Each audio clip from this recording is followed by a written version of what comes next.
Coming up next on Arizona Horizon, an update on Glendale's efforts to find a new management group for the Coyotes hockey arena. And we'll hear about local research to bring down the price of algae-based fuel. That's next on Arizona Horizon. Arizona Horizon is made possible by contributions from the Friends of Eight, members of your Arizona PBS station. Thank you. Good evening and welcome to Arizona Horizon. I'm Ted Simons. Governor Ducey's Classrooms First Initiative Council wants more time to overhaul Arizona's education funding formula. The panel was supposed to present final recommendations yesterday, but instead asked for another 6 to 9 months to allow the governor and other state leaders to focus on a school funding ballot proposal scheduled for next May. Governor Ducey says he's okay with giving the panel the additional time. Deadline for bids to manage Glendale's hockey arena is approaching, and it looks like neither the Arizona Cardinals nor the current management group with the Arizona Coyotes are all that interested in submitting bids. Here with more is Paul Giblin, who's been covering the story for the Arizona Republic. Good to see you again. Thank you. Thanks for being here. So Coyotes and Cardinals say thanks, but no thanks, huh? That's right. Neither team is real happy with the city right now, and they took a pass. The Cardinals have a number of issues with the city. Mostly last time the city offered this management proposal, the Cardinals bid on it along with 3 other companies, and the city didn't even look at those bids. Instead, they gave the management deal to the Coyotes. They didn't even tell the Cardinals they were rejected until after I twice asked the city for the rejection letter. So they thought that was a slight, and they weren't having any of it this year. So Michael Bidwell just basically said once bitten, twice shy. Right, and then the Cardinals have other issues with the city. The parking is always an issue for them. The Cardinals wanted to put a bubble near the stadium for summer training, and that idea didn't go anywhere. So there's some friction there between that franchise and the city. And there is obvious friction between the Coyotes and the city involving the deal. Now, the deal, you mentioned the Cardinal deal that they were shut out of and ignored on. That was 2013. That wound up going to the Coyotes. And then, just not too long thereafter, the city rescinds the deal. Take us through all that. Right. Well, the interesting thing with that is that the Coyotes never bid on that one. Like I said, the Cardinals and 3 other entities bid on it, and then the city did kind of a backroom deal, and they gave the Coyotes a 15-year, $15 million a year deal, and there was some money going back to the city, and there was a change in the city council, and the new city council didn't like that proposal so much, and then they canceled it. There was a lot of other backroom stuff going on. The former city council, the former city attorney for Glendale, and the assistant city manager for Glendale left their city posts and took positions with the Coyotes, and the city called foul on that, and they ripped up the contract. But then managed to cobble together kind of a 2-year deal in which the Coyotes would continue to manage the arena under different terms. But then again, the city turns right around and wants RFPs before almost the ink is dry. What was that all about? Well, that was a surprise. I was talking to the president of the Coyotes, Anthony LeBlanc, and he thought as soon as they put together that 2-year deal, they would start negotiations for a long-term deal. And I talked to some city councilmen, and they thought no. They told LeBlanc that it was a 2-year deal, and they would put the management thing out for a request for proposal. So there was not a clear understanding between those 2 sides. Yeah, no kidding. No kidding. And now the Coyotes are basically saying, according to your story, LeBlanc is saying, I got a business there. I can't be fooling around here. Right. It seems like he's reached the end of his rope. So he says he's looking around. They want to find another venue to play in somewhere in the valley. I want to get to that in a second here, but as far as the management out there at the Coyotes arena, the bid deadline is coming up like next week, isn't it? Right. And it seems like the city's prepared to let the Coyotes go. They don't seem to be doing a lot to keep them. They say they'd like the Coyotes to stay there, but if they go, they seem to be okay with that. But are there other bidders? Do we know? Is anyone else interested? Because you're talking about concerts and events, and if the Coyotes were to leave, lots of concerts and lots of events would be needed. Yes, and that's been another issue. There's, I think, 14 concerts this year, if that number is correct.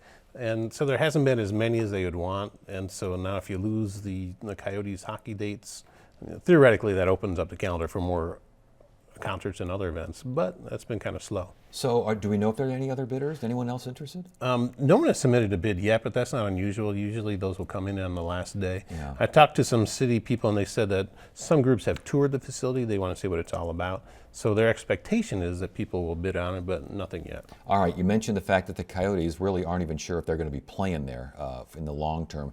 What's that all about in terms of maybe a multi-purpose arena with the Suns in Phoenix, elsewhere? What's going on with all this? Well, that's one option that Anthony LeBlanc, the president of the Coyotes, is talking about, and also the mayor of Phoenix. They're discussing the proposal, the idea of a new arena where the Suns and the Coyotes would play somewhere in downtown Phoenix. But right now, that's just at the beginning stages. The city officials say they're doing some due diligence. They want to see how much it's going to cost, what the possible funding sources would be, how much the teams would be willing to put into it, where it would be built, whether the public would be interested in financing it, whether the two teams can come to an agreement between themselves. There's a lot to discuss. I was going to say, if it's a public-private deal, how much public, how much private? Well, I was looking at Milwaukee recently. That's a $500 million facility, and about half of that was privately funded, and about half of it publicly funded. Now, whether that's a model for here, I don't know, but that's what's out there right now. Would this be a county-wide deal, kind of like the baseball stadium? Would it be citywide? How would it work? That's one of those questions that no one has answered yet. It could be countywide, it could be citywide. We know in these big ticket things, usually the bigger the pot, the better it is. So I would guess that they would probably want to do a countywide initiative of some kind, but that makes it harder to sell as well, sell to the Yes. public. Yes. Usually you would think there would be a campaign for that. And remember the Cardinals campaigns and how many of those came and went without success before they finally got something that got some traction. Yes, and folks actually got shot as far as the baseball stadium was concerned. Oh, that's true. There was a county commissioner who took a bullet in the rear end. Yes. So basically, I've often wondered, I mean, there's so much, fussing and fighting regarding these things. Tribal lands. I mean, isn't that a possibility? Has it even been mentioned? It has been mentioned, Ted. That's one of the other possibilities that the Coyotes talk about, perhaps a tribe. But they say, Anthony LeBlanc, who I spoke with, said that's even more preliminary than some of his other discussions. And that would have some positives, some negatives. One, the tribes can do whatever they want, really. They don't need public buy-in. They can do whatever they want. The downside to that is it's a really big ticket. Even if you have a lot of casino funding available, that's a big ticket for a small group like that. Yeah, but I guess the idea would be that once you get it on your land, you've got big tickets coming in all the time. Well, that would be the argument. Yeah, I'll say. So it's not out of the picture then? No, it's not out of the picture, but I don't believe that one is as far along as the proposal with the city. And as I said, the city proposal isn't that far along either. Okay, so let's get back to Glendale here. In general, describe the leaders, mayor, council, their relationship with the pro teams, and how that may contrast with the residents out there and how they feel about all this. The interesting thing about the Coyotes, and the Coyotes in particular, well, both teams, the Cardinals as well, Yes. is their fan base is huge. It's not just Glendale. So when the fans start talking, it's always useful to say, where do you live? And often, because they have a big fan base, it's not Glendale residents. Glendale residents, I think, are a little bit different. They look at some of their city services. The roads out there really are in terrible condition. Parks are closing. Pool hours are shorter. Fire department says they need more funding, that sort of thing. So that's the contrast there. Is that the city council members are looking at the big picture, and the sports fans usually are looking very specifically at the sports fans. So there's some conflict there too. But the average Glendale resident, do they want to keep the Coyotes? Do they want to keep the Cardinals? I mean, how do they feel about the sports-heavy push that is now kind of pushing the other direction? Well, it is the identity of the city, Ted. You have the Super Bowl was there last year. You got the big college national championship game coming up. So it is the identity of the city, and in Glendale people are proud of that, and rightfully so. But it's getting to the point now where there's push and pull about other needs for the city. And the new council, the one that's on board now, is less apt to push a lot of money towards the teams. They want the teams to sustain themselves, and they're more willing to push money elsewhere. So, as far as the city is concerned, Do you think, just judging from what you've heard, do you think they really want that team to stay? Do I think the city wants the Coyotes to stay? Yes. Sure, they would like the Coyotes to stay on their terms, which would be not giving them $15 million a year. They would like them to stay, and probably with the idea that the team would pay the city rent to play at the arena. So I think they would like them to stay. Now, whether that's the same terms that the team would want, that's completely different. The team doesn't like those terms. Last question, on a scale of 1 to 10, 1 meaning they're gone, they have no chance of staying, Wow. 10 meaning you might as well just get used to the Coyotes being in Glendale for the foreseeable future. Oh, I've given up those kind of bets long ago. I'm always surprised. I couldn't tell you. I'm just a reporter reporting what's going on. I'm not going to make any projections. How about a 6? Can I hear a 6? I'll give you a 5. All How's right, that? we got a 5 out of you. Paul, good to see you. Hey, it's good to see you. Thank you.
Nearly 5 million people a year travel to Arizona from all over the world for a chance to peer into the sublime expanse of the Grand Canyon.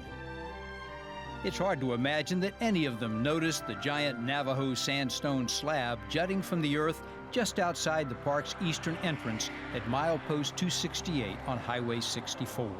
A plaque was once affixed to this stone. It honored the victims of one of the gravest air tragedies in American history. On the morning of June 30th, 1956, TWA Flight 2 and United Airlines Flight 718 left Los Angeles within minutes of each other. One was en route to Kansas City, the other for Chicago. They would collide over the Grand Canyon.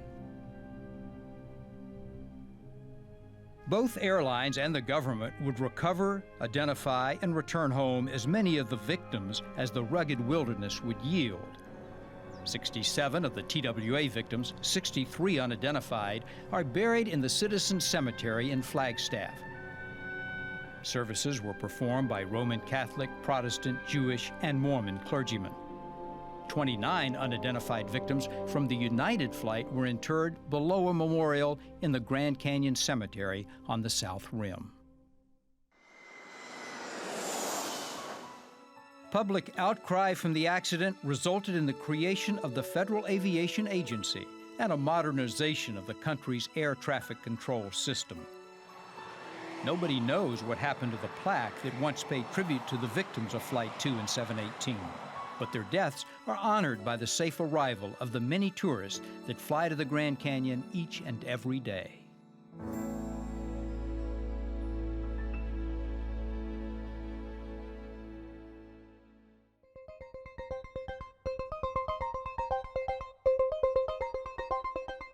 ASU will receive up to $1 million from the U.S. Department of Energy as part of an effort to reduce the price of algae-based biofuels.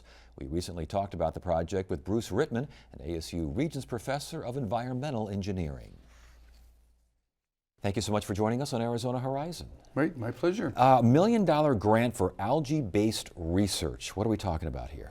Well, what we're talking about is bringing the potential of taking CO2 and mixing it with sunlight to create fuels. These are renewable fuels that ultimately could replace petroleum to produce diesel fuel or jet fuel. And algae-based biomass can also make chemicals, polymers, these sorts of things as well. Yes, they can make high-value products for chemical industry, also for nutraceuticals, things like that. The goal, though, it sounds to me like the goal for this research overall is to get the price of this alternate jet fuel, alternate diesel fuel, down to what, like $5 petrodollars? Yes, yes, that's correct. And this has been the big weak link in the whole, we call microalgae fuel business, and that is the costs simply haven't been high enough. And the main reason is the productivity is not high enough. You have a big capital investment and you don't get enough product out. So we try to overcome that problem. What is the cost of biomass fuels now? Well, it would be quite a bit larger than $5. So it might be 5 times this now. And again, you want to get this $5 a gallon by, I'm reading 2019? 2019 would be good, yes. So our project, which is going to start right now, will go in through 2017, and we hope to be at that point able to move it out into the field at a fairly large-scale demonstration, a couple more years, and then we could begin to implement at a big scale. And you mentioned CO2 as a major factor of this research. Talk to us about the aspects of CO2, the capture, enrichment, these sorts of things. That's what, right. What ASU will actually be studying and researching. Exactly. This is the unique thing about our program. And so to get the microalgae to grow fast so we have a high productivity and low cost, we need to give them a concentrated stream of CO2, way more concentrated than is in the normal atmosphere. Normally you would get this, or at least theoretically you would get this from, say, a power plant, but there aren't that many power plants around and they aren't necessarily located in nice sunny places like Arizona.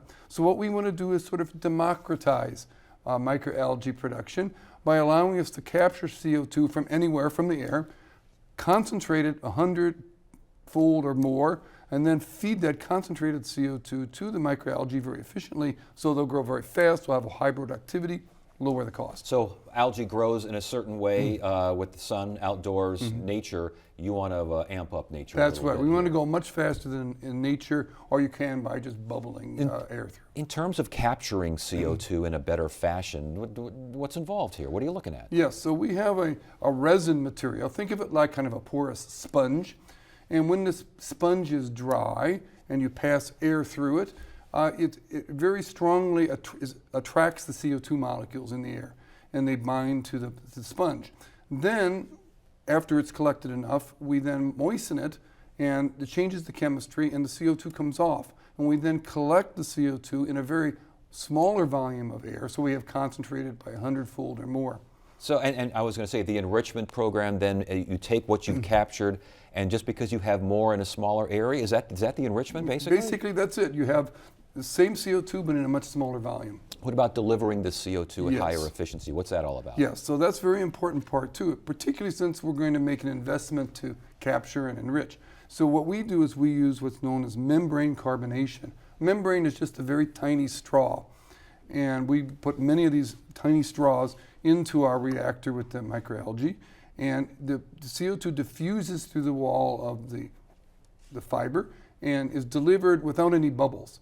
Now the problem with bubbles is the bubbles will escape and they'll bubble out, and we'd lose a lot of the CO2. But when we can deliver it with no bubbles using these membranes, we can get virtually 100% delivery of CO2, so we waste none of this valuable CO2 we've just captured and concentrated. And the CO2 aspect is the ASU focus for, but this grant is going to a number of areas in a number of kinds of research, correct? Well, there are other projects that Yes. DOE is sponsoring in the microalgae space that are very different, but ours is the only one that's really focused on this capture and delivery. I know the idea is to meet the growing demand that is expected for microalgae. Is the demand growing? Are you hearing, bring this on? I mean, what's going on out there as far as this particular emerging market? Well, there's plenty of interest in bringing it on, but everyone says, but it costs too much today. And so we have to address this cost issue. We've got to bring the price down by increasing the productivity, and so we're focusing on the real fulcrum of the lever. And I would imagine green jobs, innovation, helping the environment, that all plays into this as well. Yes, so it helps the environment by removing CO2 from the atmosphere and using it so in a way that we can replace our need for fossil fuels. And it's going to be used in places like Arizona, and we're going to create green jobs for people who are going to operate these facilities and process the biomass and the fuels downstream. How big will one of these facilities, big could they be if you're talking large mass Oh, scales? we're talking what we call microalgae farms, and so these would cover many, many thousands of acres of them, and you would have these collection pods with the resins in, sprinkled all around, within the ponds that have the algae in it. So, okay, we got the research, we got the $1 million grant here to ASU for this study for a couple of years. Timetable for the research, what are you expecting? What can we expect to see and hear out of all this? Well, the project is a 2-year project, and we want to go from where we are now, where we've demonstrated all the parts in the laboratory. We need to put all the parts together and then demonstrate them at a much larger scale. That's our goal for 2 years. With that in hand, then it's ready to go out for much bigger implementation with private investment and then take it out to the market. Last question. It seems like I've been doing these algae stories for years. I mean, we keep having guys, people are bringing products and they're showing this. It's the wave of the future, but it still seems like it's still the wave of the future. When is this future going to happen? Well, this future will happen when two things coincide. One of them is we're working on, that is to increase the productivity to lower the costs. The other thing, of course, is that the cost is all relative, and it is relative to the cost of fossil fuels like petroleum. And eventually they will go up because of supply and demand and other factors. And so at a certain point, the curves are going to cross, and then microalgae-based fuels will become the popular way to go. All right, very good. Good to have you here. Thanks for joining us. Thank you. We want to hear from you. Submit your questions, comments, and concerns via email at arizonahorizon@asu.edu. Friday on Arizona Horizon, it's the Journalists Roundtable. The Attorney General asked the state Supreme Court to remove a corporation commissioner from office. That's on the Journalists Roundtable. That's it for now. I'm Ted Simons. Thanks for joining us. You have a great evening.